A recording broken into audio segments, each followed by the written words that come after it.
हाँ, तो हम लोग यहाँ लिखे थे फंडामेंटल राइट्स। अब आर्टिकल 24 के बारे में एकदम बात करें। 23 कंप्लीट हो गया। 24 क्या बोलता है? Provision of employment of children in factories. Factories मतलब क्या? Hazardous works. हैजार्ड मतलब डेंजर वर्क है, चिल्ड्रन का वर्क करना मना है, ठीक है।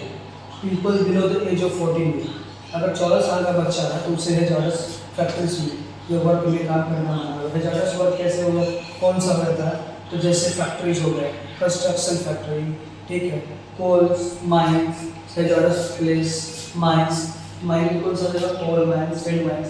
एंड कंस्ट्रक्शन वर्क, कंस्ट्रक्शन मतलब क्या होता है? Construction of railway, construction of building, ये सब प्लेस पे below the age of 14 year बच्चे को मना है काम करने से।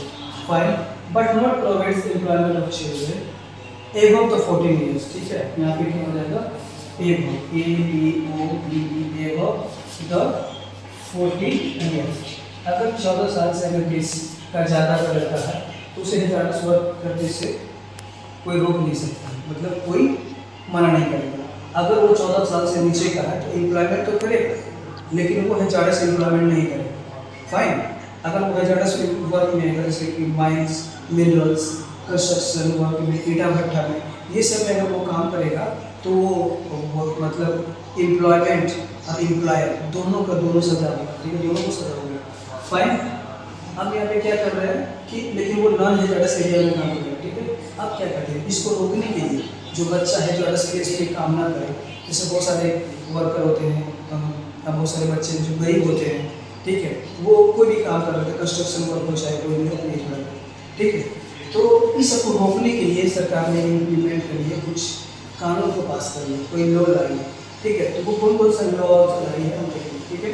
तो वो देखें चाइल्ड लेबर एक्ट 1986, ठीक है, ये लाई है। ये जितने भी लेबर लॉज हैं, जितने भी मतलब लॉज हैं, जितने भी लॉज हम दे रहे हैं, ये बहुत ज़्यादा क्रूशियल है। आपको EPFO में, लेबर्स लॉ में और इवन UPSC में सब पूछती है। या फिर अगर आप मेंस एग्जाम में अगर आप ये साइट्स रखते हो, ये आप एग्जाम्पल देते हो लोग के द्वारा, तो आपके वेटेज अलग हो जाते हैं, सभी से डिफरेंट पेपर हो जाते हैं, ठीक है। तो मार्क्स आपको मिलेगी इसमें ज़्यादा। फाइन, तो ये भी क्या हो रहा है कि चाइल्ड लेबर एक्ट 1986, इस वक्त एम्प्लॉयमेंट ऑफ चिल्ड्रन एक्ट 1936, तब क्या होता है factories act 1948, mines act 1952, merchant city act 1958 and plantation labour act 1951 and the British singer worker act 1966। ये जितने भी हैं एक्ट्स, ये उन सबको हैजार्डस वर्क में जो काम कर रहे हैं बच्चों को रोकने के लिए, और या फिर एम्प्लॉयर जो कि एम्प्लॉय को हायर करते हैं, जो ऐसा एम्प्लॉयर जो बच्चों को हायर करते हैं उस पर शिकंजा कसने के लिए, उस पर रोक लगाने के लिए ये सारे एक्ट्स लगाए गए हैं।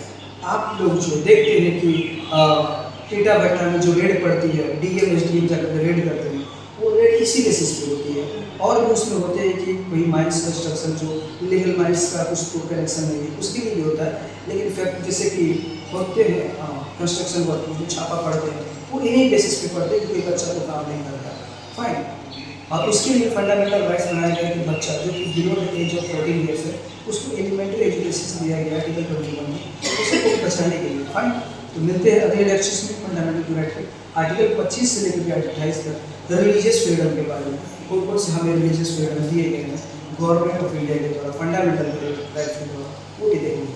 तब तक के लिए चलते हैं।